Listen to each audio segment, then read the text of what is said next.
నమస్కారం టీజీఫీ news TV వార్తలకు స్వాగతం. ముందుగా వార్తల్లోని ముఖ్యాంశాలు. సనాతన బోర్డు కోసం దీక్ష చేశానన్న పవన్, ధార్మిక పరిరక్షణకు చర్యలు అవసరమని వ్యాఖ్య. భక్తుల విశ్వాసం కాపాడాలని పిలుపు, ధార్మిక అంశాల్లో రాజీ లేదని స్పష్టం.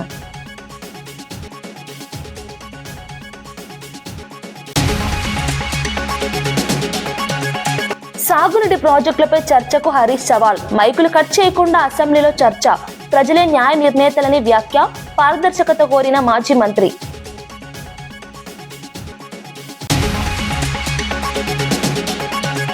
కిమ్స్ లో బాధితులను పరామర్శించిన వైఎస్ఆర్సీపీ నేతలు, కల్తీ పాలు ఘటనపై తక్షణ చర్యల డిమాండ్, కుటుంబాలకు ధైర్యం చెప్పిన మాజీ మంత్రులు, బాధ్యులపై కఠిన చర్యలు తీసుకోవాలని విజ్ఞప్తి.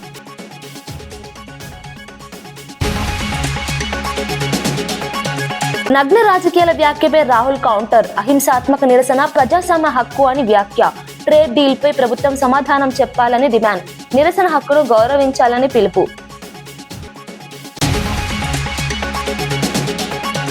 పాలు ఘటనపై పురంధేశ్వరి ఆగ్రహం, బాధ్యులపై కఠిన చర్యలు తీసుకోవాలని వ్యాఖ్య, ఆహార భద్రతపై అప్రమత్తంగా ఉండాలని సూచన, పాల సరఫరా వ్యవస్థపై సమగ్ర విచారణ చేయాలని డిమాండ్.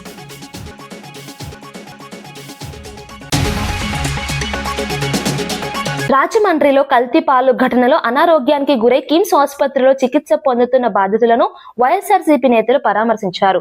మాజీ మంత్రి విడుదల రజని, మాజీ హోం మంత్రి తానేటి వనిత, సిది అప్పలరాజు, చెల్లిపోయిన వేణు, మాజీ ఎంపీ భరత్, జక్కంపూడి రాజా ఆసుపత్రికి చేరుకొని బాధితుల ఆరోగ్య పరిస్థితిని అడిగి తెలుసుకున్నారు. కుటుంబ సభ్యులతో మాట్లాడి ధైర్యం చెప్పారు. ఈ ఘటనపై ప్రభుత్వం తక్షణ చర్యలు తీసుకోవాలని డిమాండ్ చేశారు. కల్తీ పాల సరఫరాకు బాధ్యులపై కఠిన చర్యలు తీసుకోవాలని కోరారు. బాధితులకు పూర్తి స్థాయి వైద్య సహాయం అందించాలని సూచించారు. ఇలాంటి ఘటనలు పునరావృతం కాకుండా పర్యవేక్షణ కట్టుదిట్టం చేయాలని తెలిపారు.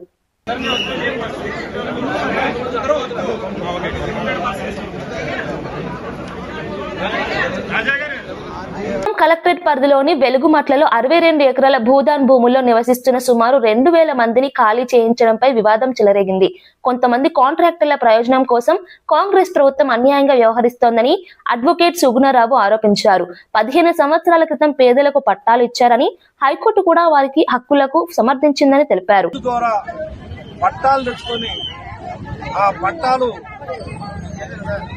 రాజ్యాంగబద్ధంగా చట్టబద్ధంగా వాళ్ళు నివాసం ఉంటున్నారు. వాళ్ళకి భూదాన బోర్డు వాళ్ళు పట్టాలు ఇచ్చింది. అదేవిధంగా హైకోర్టు వారు పట్టాలు ఇచ్చారు. భూదాన బోర్డు వాళ్ళు వాళ్ళకి అనేక మంది వాళ్ళ నివాసం ఉండడానికి హక్కు ఉందని చెప్పి పట్టాలు కూడా ఇవ్వడం జరిగింది. ఈ పట్టాలు ఇచ్చిన తర్వాత అనేక మంది వాళ్ళని ఇబ్బంది పెడతా ఉంటే, అనేక మంది ఆ భూమిని ఆక్రమించుకొని ఇబ్బంది పెడతా ఉంటే వాళ్ళు హైకోర్టుకి వెళ్లి హైకోర్టులో కూడా స్టే తెచ్చుకోవడం జరిగింది. హైకోర్టు వారు కూడా, గౌరవ తెలంగాణ హైకోర్టు వారు కూడా అక్కడ పేదలు ఉండవచ్చు, వాళ్ళని ఇబ్బంది పెట్టొద్దు, వాళ్ళు ఉండాలని చెప్పేసి హైకోర్టు వారు స్టే ఇచ్చారు, ఆదేశాలు ఇచ్చారు. రెవెన్యూ వాళ్ళు కానీ, పోలీసు వారు కానీ ఎవరు కూడా జోక్యం చేసుకోవడానికి వీలు లేదు అని చెప్పి చాలా స్పష్టమైన ఆదేశాలు హైకోర్టు వాళ్ళు ఇచ్చారు.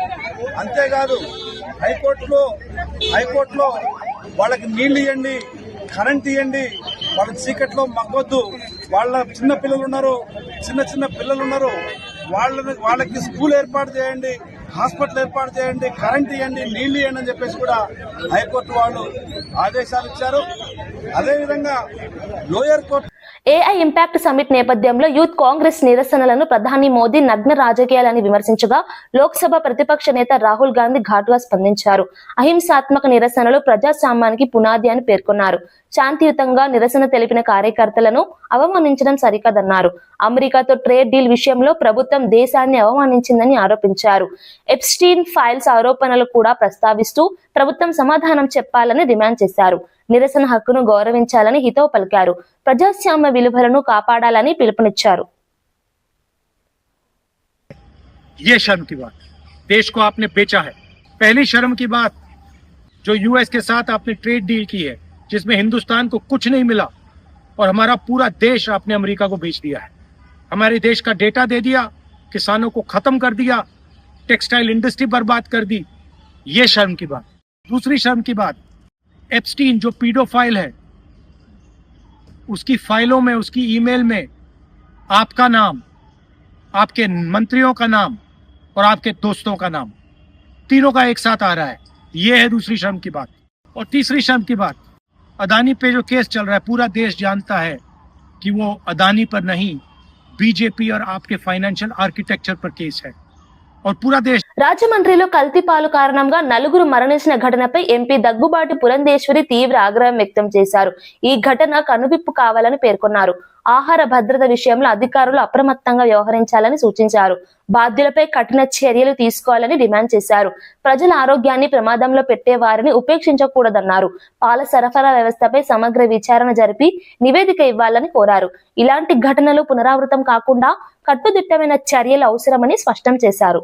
ఎవరైతే పాలు అందరికీ పోస్తూ ఉంటాడు, అతను స్వయంగా గొడ్లని ఆవుని పెట్టుకోవటం కాకుండా 42 మంది రైతుల దగ్గర నుండి పాల సేకరణ చేసి రోజుకి 120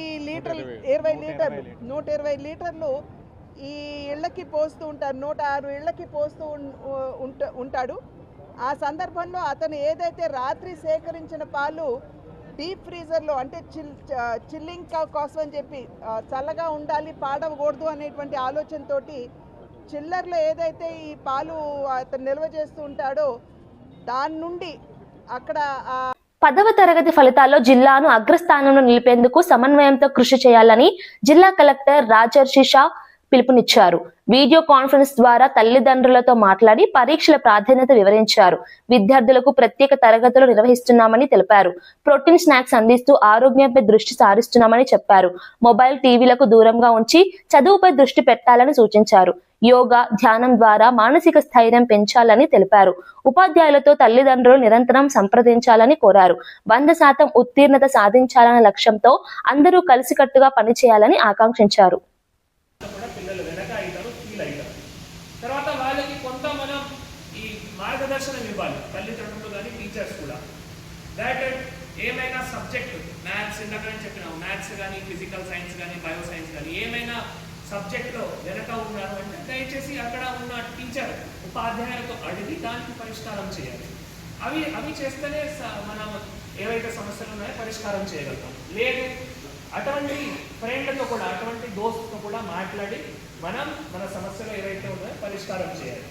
తర్వాత మనం ఈ ప్రాక్టీస్ చాలా ఇంపార్టెంట్. ఇందాక మళ్ళీ గజేంద్ర గారు చెప్పారు, మ్యాథ్స్లో ఏం ప్రాక్టీస్ చేయాలి, ఇంగ్లీష్లో ఏం ప్రాక్టీస్ చేయాలి, కొన్ని 2 మార్కుల క్వశ్చన్స్ ఉంటాయి, అటువంటి పైన మనం ఫోకస్ చేయాలి. తర్వాత ఒక టైం టేబుల్ ఉండాలి. ఇందాక నేను టైం టేబుల్ కూడా క్లియర్గా చెప్పాము, డైలీ ఎట్లా టైం టేబుల్ ఉండాలి అంటే అటువంటి చేస్తేనే అక్కడ తల్లిదండ్రులు వాళ్ళ అమ్మాయిలు అబ్బాయిలకి ఇట్లా మంచి వాతావరణం ఇస్తేనే మళ్ళీ అబ్బాయిలు అమ్మాయిలు చాలా మంచి రిజల్ట్స్ కూడా సాధించగలుగుతారు. నేను తల్లిదండ్రులు కూడా కోరుతున్నాము. సో మన లాస్ట్ అకాడమిక్ ఇయర్లో మీ అందరికీ తెలుసు, మన గత అకాడమిక్ ఇయర్లో మన జిల్లా పొజిషన్ అంటే మొత్తం స్టేట్లో చూస్తే 17 స్థానంలో ఉండేది. కానీ లాస్ట్ అకాడమిక్ ఇయర్లో మనం 9 స్థానంకి వచ్చాము. సో ఈసారి తల్లిదండ్రులు కానీ, పిల్లలు కానీ, ఉపాధ్యాయులు కానీ, ప్రధానోపాధ్యాయులు కానీ అందరూ కృషి చేసి ఈసారి మళ్ళీ జిల్లా మొత్తం రాష్ట్రంలో టాప్ 3లో రావాలి మేము కోరుతున్నాము. మనం టాపర్స్ ఎవరైతే ఉన్నారో మనం లాస్ట్ ఇయర్ కూడా మళ్ళీ ప్రభుత్వం నుంచి వారికి బహుమతి కూడా రావడం జరిగింది. దాంతోపాటు మనం ఇక్కడ జిల్లాలో కూడా వారికి ట్యాబ్స్ ఏవైతే ఉంటాయో అటువంటివి కూడా ఇవ్వడం జరిగింది. సో మనం తప్పకుండా ప్రోత్సహిస్తున్నాము. ఇంకా కూడా ఏమైనా చేయాల్సిన ఉంటే ఇంకా 1.5 monthలో మనం చేస్తున్నాము. Amaravati inner ring road alignment కుంభకోణం కేసులో విచారణను హైకోర్టు మార్చి 10కి వాయిదా వేసింది. సీఎం చంద్రబాబు నాయుడు ముందస్తు బెయిల్ రద్దు చేయాలని మాజీ ఎమ్మెల్యే ఆళ్ల రామకృష్ణారెడ్డి దాఖలు చేసిన పిటిషన్పై కోర్టు విచారణ జరిపింది. ఇరు పక్షాల వాదనలు విన్న న్యాయస్థానం తదుపరి విచారణ తేదీ నిర్ణయించింది. ఈ కేసు రాజకీయంగా ప్రాధాన్యత సంతరించుకుంది. విచారణపై రాష్ట్ర వ్యాప్తంగా ఆసక్తి నెలకొంది. తదుపరి దశలో కీలక పరిణామాలు చోటు చేసుకునే అవకాశం ఉంది. మేము వాయిదా వేస్తున్నామని చెప్పారు. నేను ఒకటే చెప్పదలుచుకున్నాను అందరికీ కూడా, ఖచ్చితంగా చంద్రబాబు నాయుడు ఈ కేసులో తొలి ముద్దాయి, నారా లోకేష్ గారు 14వ ముద్దాయి, అదేవిధంగా మంత్రి నారాయణ గారు, ఆయనకు కూడా సుమారు 150-200 ఎకరాలు ఇవాళ ఇదే ఇన్నర్ రింగ్ రోడ్డుని కాచుకొని ఉన్నాయి. ఇవన్నీ కూడా అసలు ఒకళ్ళ నుంచి ఒకళ్ళకి ఎలా ఆర్కే హౌసింగ్ అంజనీ కుమార్ గారికి నారాయణ గారికి ఏ విధమైనటువంటి సంబంధాలు ఉన్నాయి, ఆర్థిక లావాదేవీలు జరిగినాయి, ఏ విధంగా ఒకళ్ళకొకళ్ళు బినామీలుగా ఉన్నారు, ఏ విధంగా చంద్రబాబు నాయుడు గారు హెరిటేజ్ ఫుడ్స్కి సంబంధించి లాభాలు జరిగినాయి, ఇవన్నిటి కూడా ఆ రోజుల్లో సిఐడి వాళ్ళు గౌరవ న్యాయస్థానంలో అఫిడవిట్ రూపంలో వేస్తున్నారు. కాబట్టి ఎన్ని వాదనలు మరి చంద్రబాబు నాయుడు గారు కానీ అటు గవర్నమెంట్ వాళ్ళు వినిపించినా కూడా న్యాయస్థానం నిలబడుద్దని చెప్పి నేను నమ్ముతా ఉన్నాను. ఖచ్చితంగా చంద్రబాబు నాయుడు గారు ఈ కేసులో ముద్దాయిగా తేల్తాడని చెప్పి నేను భావిస్తా ఉన్నాను. TRS working president KTR Adilabad జిల్లా పర్యటనకు చేరుకున్నారు. నెర్రడిగొండ టోల్ గేట్ వద్ద బోధ్ ఎమ్మెల్యే అనిల్ జాదవ్ పార్టీ శ్రేణులు ఘన స్వాగతం పలికారు. కేటీఆర్ పర్యటన సందర్భంగా పార్టీ కార్యక్రమాలు నిర్వహించనున్నారు. స్థానిక సమస్యలపై చర్చించనున్నారు. కార్యకర్తల ఉత్సాహం కనిపించింది. జిల్లాలో పార్టీ బలోపేతంపై దృష్టి సారించనున్నట్లు సమాచారం.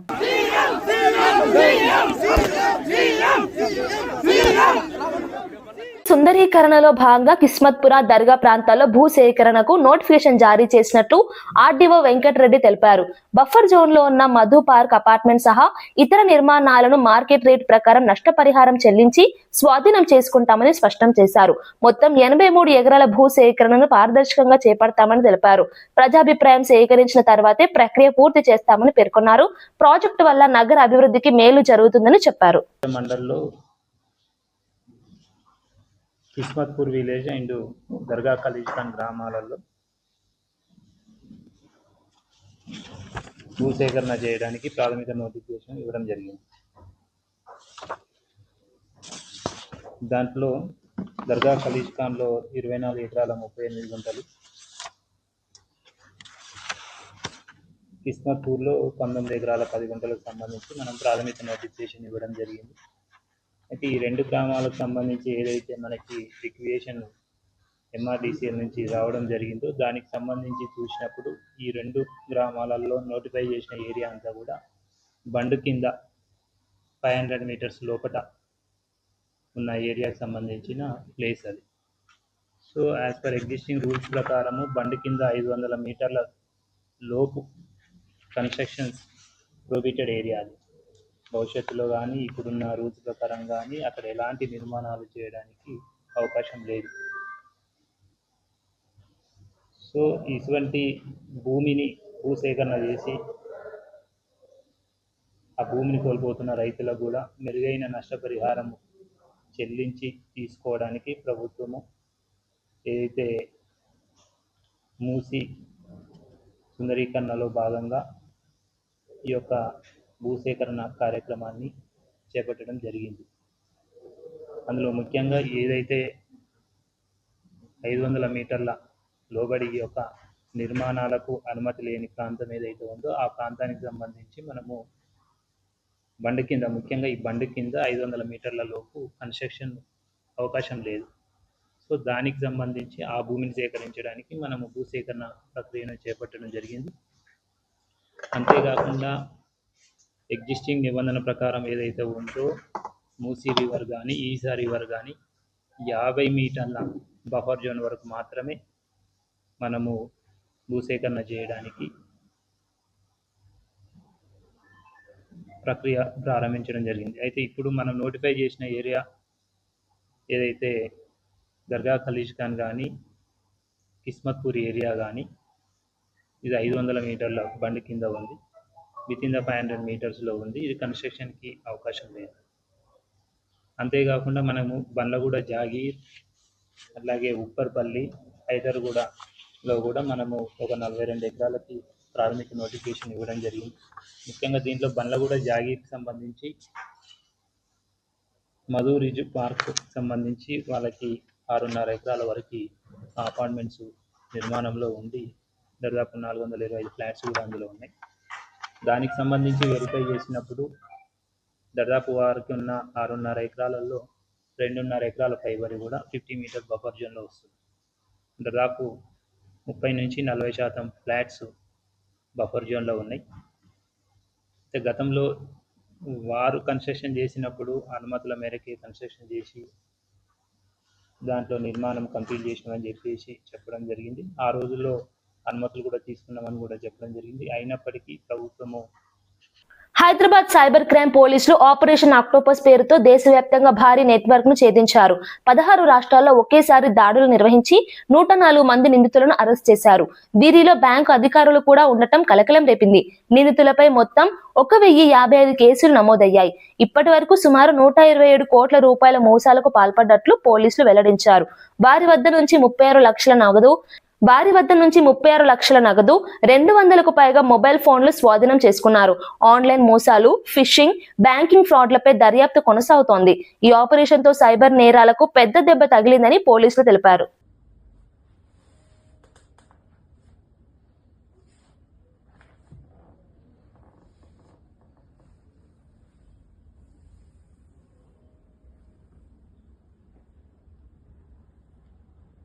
జనసేన ఎమ్మెల్యే అరవ శ్రీధర్ పై వచ్చిన ఆరోపణలపై శాసన మండలిలో వైసీపీ ఎమ్మెల్సీ వరదు కళ్యాణి ప్రశ్నించారు.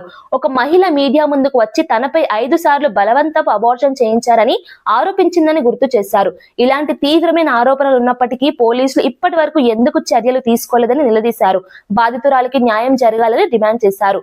మహిళల భద్రతపై ప్రభుత్వం స్పష్టమైన వైఖరి ప్రకటించాలని కోరారు. ఈ అంశంపై సమగ్ర విచారణ జరిపి నిజానిజాలు బయట పెట్టాలని విజ్ఞప్తి చేశారు. Please.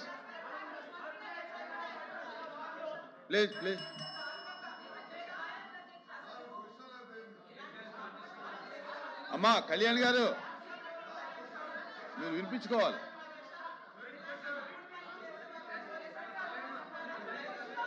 ఇలాంటి దుర్మార్గులు మహిళల మీద, చిన్నారుల మీద అత్యాచారాలు చేస్తున్నారు.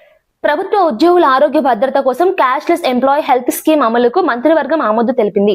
ఈ పథకం కింద 3,56,000 మంది రెగ్యులర్ ఉద్యోగులతో పాటు 2,88,000 మంది పెన్షనర్లు మరియు వారి కుటుంబ సభ్యులు కలిపి మొత్తం 17,07,000 మందికి లబ్ధి చేకూరనుంది. ఇకపై ఎంపానల్ ఆసుపత్రిలో ₹1 కూడా చెల్లించకుండానే వైద్య సేవలు పొందే అవకాశం ఉంది. 652 ఎంపానల్ అయిన ప్రైవేట్ హాస్పిటల్స్ లో సుమారు 1998 డిసీజెస్ ఏవైతే ఉన్నాయో వాటికి డిజిటల్ హెల్త్ ఎంప్లాయీ కార్డు అందించడం జరుగుతుంది.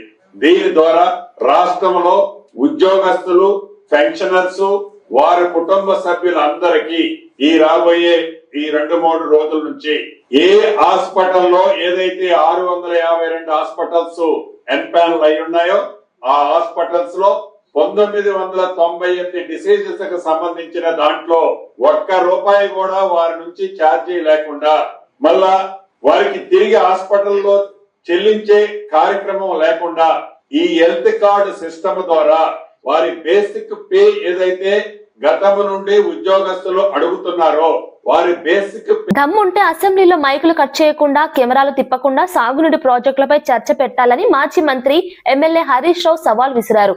ఎన్ని రోజులైనా ఏ ప్రాజెక్టుపై అయినా చర్చించడానికి సిద్ధంగా ఉన్నామని తెలిపారు. ప్రజలే న్యాయ నిర్ణేతలని, ఎవరు ఏం చేశారో అసెంబ్లీ వేదికగా తేల్చుకుందామని అన్నారు.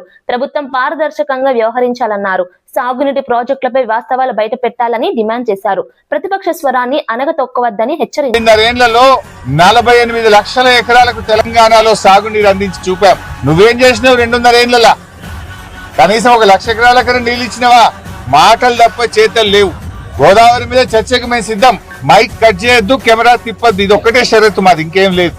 ఎంతసేపు అన్నా మాట్లాడదాం, ఎన్ని రోజులైనా మాట్లాడదాం. నీ సంగతి మొన్ననే బయటపడ్డది. ఉత్తమ్ కుమార్ రెడ్డి గారు, మీ జర్నలిస్టే సాక్ష్యం. ఆయన గారు దేవాదుల ప్రాజెక్టు మీద ఉత్తమ్ కుమార్ రెడ్డి గారు ఎక్స్ప్లెయిన్ చేస్తుంటే రేవంత్ రెడ్డి గారు ఆయన ఆపేసిండు. పాపం ఆయన పరిస్థితి దయనీయంగా అయిపోయింది ఉత్తమ్ కుమార్ రెడ్డి. ఉత్తమన్న నువ్వు జరాగు, ఈ ప్రాజెక్టు మీద కడియం శ్రీహరి గారికి బాగా తెలుసు, ఈసారి రివ్యూ చేస్తే కడియం శ్రీహరిని పిలుచుకో అంటుండు. అంటే నీళ్ల మంత్రికి ఏం తెలియదని చెప్పకనే చెప్తున్నాడు. ఉత్తమ్ కుమార్ రెడ్డికి ఏమీ తెలియదని రేవంత్ రెడ్డి గారు మీడియా సాక్షిగా వరంగల్లోనే చెప్పిండు. ఉత్తమ్ కుమార్ రెడ్డిని ఇజ్జత్ తీసేసిండు. నీకేం తెలియదు, ఈ ప్రాజెక్ట్ గురించి కడియం శ్రీహరి గారికి తెలుసు, ఆయన్నే పిలుచుకో అంటాడు. ప్రాజెక్టు గురించి నీ మంత్రినే నువ్వు మాట్లాడనీయలేదు. రేపు అసెంబ్లీలో మాకు మైక్ ఇస్తావా? నువ్వు మమ్మల్ని మాట్లాడనిస్తావా? అందుకే నేను ఒకటే షరతు పెట్టినా, కెమెరా తిప్పొద్దు, మైక్ కట్ చేయొద్దు, మాట్లాడదాం. పట్టు ఎవరు ఏం చేశారో మాట్లాడదాం. రాష్ట్ర ప్రజలు చూస్తారు, ప్రజలే న్యాయ నిర్ణేతలు. చర్చిద్దాం. నువ్వు చంద్రబాబుకి ఎట్లా దాసోహమైనవో, మేడిగడ్డను, సమ్మక్క బ్యారేజీని, దేవాదులను పండబెట్టి ఆంధ్రాకు నీళ్లు కిందికి ఎట్లా వదులుతున్నావో, నల్లమల్ల సాగర్ కు నీ చీకటి ఒప్పందాన్ని బయట పెట్టడానికి మేము సిద్ధంగా ఉన్నాం. ఎప్పుడంటే అప్పుడు రెడీ. దమ్ముంటే అసెంబ్లీ పెట్టు, మైక్ కట్ చేయి. దేశంలో నెయ్యిలో జంతువుల కొవ్వు కలిసిందని సీఎం చంద్రబాబు చెప్పిన తర్వాత చాలా బాధపడ్డానని డిప్యూటీ సీఎం పవన్ కళ్యాణ్ తెలిపారు. ఈ ఘటనపై పశ్చాత్తాపంతో దీక్ష చేశానని వెల్లడించారు. సనాతన బోర్డు ఏర్పాటు కోసం డిమాండ్ చేశానన్నారు. హిందూ ధార్మిక వ్యవస్థ పరిరక్షణకు చర్యలు అవసరమని పేర్కొన్నారు. భక్తుల విశ్వాసాన్ని కాపాడటం ప్రభుత్వ బాధ్యత అని స్పష్టం చేశారు. ధార్మిక అంశాల్లో రాజీ పడబోమని తెలిపారు. ఈ అంశంపై విస్తృత చర్చ అవసరమని అన్నారు. పట్టుకోండి అని చెప్తా వచ్చాను తప్ప ఎక్కడా కూడా మీరు చేయించారని కానీ మీరు ఉన్నారని కానీ ఎక్కడ ఎందుకంటే తక్కువ అలా కూర్చోబెట్టి ఎలా పడితే అలా మాట్లాడటానికి బాధ్యత ఉంటాం కాబట్టి అలా మాట్లాడలేదు. అలాగే ఇది కూడా గౌరవ ముఖ్యమంత్రి గారు రోజు ఎన్డీఏ సభలో చెప్పినప్పుడు మాకు కూడా ఏమనిపించిందంటే దీన్ని ఎలాగా అడ్రస్ చేయాలో నాకైతే ఇంటికి వెళ్ళాక నాకు అర్థం కాలేదు. ఇలాగ యానిమల్ ఫ్యాక్ట్ కూడా కలిసి ఇది ఎన్డీడీబీలో వచ్చింది అని, నేషనల్ డైరీ డెవలప్మెంట్ బోర్డు దాంట్లో. సో ఇవన్నీ కూర్చోబెట్టి మాట్లాడుతున్నప్పుడు నేను తర్వాత మార్నింగ్ నేను ట్వీట్ చేశాను అధ్యక్ష. దాని మీద ఎందుకు ట్వీట్ చేయాల్సి వచ్చిందంటే వరుసగా నన్ను ట్యాగ్ చేస్తే చాలా మెసేజ్లు వస్తూ ఉన్నాయంట. నా ఆఫీస్ నుంచి అన్ని పంపించేటప్పటికి నేను చూసాను ఏం జరిగిందంటే మీరు ఎవరు మాట్లాడరేంటి, ఇలాంటి రిపోర్ట్ ఉన్నప్పుడు కూడా మీరు ఎవరు మాట్లాడరు ఏంటంటే, అప్పుడు నా ఉద్దేశం ఏముందంటే దిగి ఈ దేవాలయాలు జరిగే ఇలాంటివన్నీ ఇవన్నీ కూర్చోబెట్టి దీనికి ఒక రక్షణ ఒక సనాతన ధర్మ రక్షణ బోర్డు లాంటి ఉంటే బాగుంటుంది. ఎందుకంటే ఇలాంటి కూర్చోబెట్టి చాలా న్యూట్రల్గా చాలా ఆబ్జెక్టివ్గా చేయొచ్చు ఇవి అనే ఉద్దేశంతో నేను పెట్టాను అధ్యక్ష. నాకు గిల్ట్ ఎక్కడొచ్చిందంటే అరే ఇవన్నీ మనకి లాస్ట్ 2-3 years మా టెంపుల్ దగ్గర తిరుమలకి వెళ్ళినప్పుడు కూడా గౌరవ మంత్రివర్యులు మనోహర్ గారు మేము వెళ్ళినప్పుడు మా దృష్టికి చాలామంది తీసుకొచ్చారు అధ్యక్ష. మేమే 2-3 పర్యాలు మేమే మాట్లాడుకున్నాం. సో నాకు అవన్నీ గుర్తొచ్చి అరే మనకి తప్పు జరిగింది తెలిసి మనం దాన్ని సరిగ్గా తీసుకెళ్ళకపోయిన ఒక పశ్చాత్తాపంతో నేను ఒక దీక్ష చేశాను అధ్యక్ష. ఆ తర్వాత దాన్ని అందరూ అన్ని రకాలుగా తీసుకెళ్ళారు సార్, 3 parties. అలాగే మాకు తర్వాత మొన్న గౌరవ ముఖ్యమంత్రి గారు మనకి కేశవ్ గారు మా క్యాబినెట్లో కూర్చున్నప్పుడు మా దృష్టికి తీసుకొచ్చింది అసలు ఈ నెయ్యే లేదనేది చాలా స్పష్టంగా తెలియదు. మాకేమనిపించిందంటే ఏదైనా సరే innovation is very important in life. Innovation లేకపోతే ఈ పాటికి ఒక్కొక్కరు ఒకలా ఇన్నోవేట్ చేస్తారు. బట్ ఈ పర్టికులర్ ఈ గత ప్రభుత్వంలో ఉన్న వ్యక్తులు వీళ్ళు అరాచకంలో ఇన్నోవేషన్ చేశారు. వీళ్ళు కల్తీలు కూడా అంటే మామూలుగా ఒక నెయ్యి కావాలంటే పాలలోంచే కాకుండా ఒరిస్సా నుంచి హైదరాబాద్ కు అక్రమంగా తరలిస్తున్న గంజాయి, హాషిష్ ఆయిల్ ఖమ్మం ఎన్ఫోర్స్మెంట్ బృందాలు పట్టుకున్నాయి. వైరా IMFL డిపో ఎదుట తనిఖీలు నిర్వహిస్తున్న ఎక్సైజ్ సిబ్బంది అనుమానాస్పదంగా వచ్చిన మారుతి కారును ఆపి తనిఖీ చేయగా 101.2 కిలోల ఎండు గంజాయి, 2.7 కిలోల హాషిష్ ఆయిల్ స్వాధీనం చేసుకున్నారు. హర్యానా నంబర్ ప్లేట్ తో ఉన్న ఈ కారు నంబర్ తప్పుడు నంబర్ గా తేలింది. మీరట్ కు చెందిన మహమ్మద్ అస్లాం అనే వ్యక్తి ఒడిశా రాష్ట్రం కలిమిల నుంచి ఈ మత్తు పదార్థాలను తరలిస్తున్నట్లు గుర్తించారు. పట్టుబడిన గంజాయి, hashish oil, car, cell phone విలువ సుమారు 67,20,000గా అంచనా వేశారు. నిందితుడిని వైరా ఎక్సైజ్ స్టేషన్ కు తరలించారు. సమాచారం ఉంటే టోల్ ఫ్రీ నంబర్ 180042252523 కు తెలియజేయాలని అధికారులు విజ్ఞప్తి చేశారు. పబ్లిక్ మీ ద్వారా మనం ఏంటంటే ఈ గంజాయి, డ్రగ్స్, నాటు సారాయి, ఇతర మాదక ద్రవ్యాల మీద ఏదైనా ఇన్ఫర్మేషన్ ఉంటే 180042252523 180042252523కి సమాచారం చేరవేస్తే వారి యొక్క వివరాలు మేము కన్సీల్ చేస్తాము, ఎవరికి చెప్పాము. తద్వారా సమాజాన్ని మనందరం కలిసి బాగుపరచుకొని డ్రగ్స్ రహిత తెలంగాణ కోసం ఉద్యమిద్దాము, మనందరము చేయి కలుపుదామని మీ అందరికీ కోరుకుంటున్నాం. సార్ సుమారు ఎన్ని కేజీలు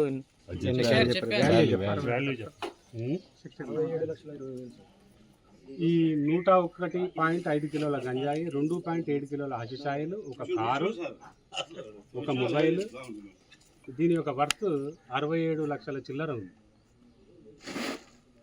రూపాయలు 67 లక్షల చిల్లర దీని యొక్క వర్త్, ఈరోజు సీజ్ చేసినటువంటి ప్రాపర్టీ వర్త్. Thank you.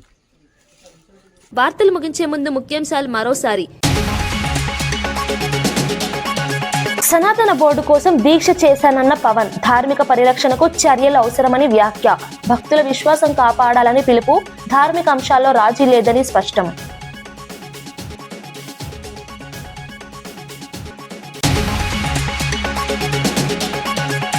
సాగునీటి ప్రాజెక్టులపై చర్చకు హరీష్ సవాల్, మైకులు కట్ చేయకుండా అసెంబ్లీలో చర్చ, ప్రజలే న్యాయ నిర్ణేతలని వ్యాఖ్య, పారదర్శకత కోరిన మాజీ మంత్రి.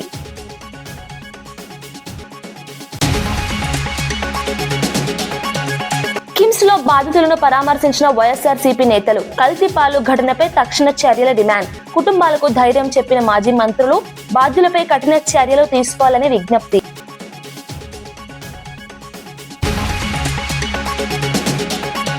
నగ్న రాజకీయాల వ్యాఖ్యపై రాహుల్ కౌంటర్, అహింసాత్మక నిరసన ప్రజాస్వామ్య హక్కు అని వ్యాఖ్య, ట్రేడ్ డీల్ పై ప్రభుత్వం సమాధానం చెప్పాలని డిమాండ్, నిరసన హక్కును గౌరవించాలని పిలుపు.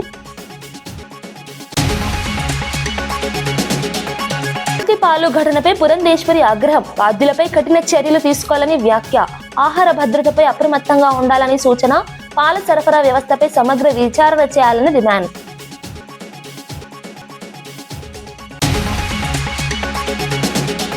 ఇవి ఈనాటి వార్తా విశేషాలు. మరో బులెటిన్లో మళ్ళీ కలుద్దాం. నమస్కారం.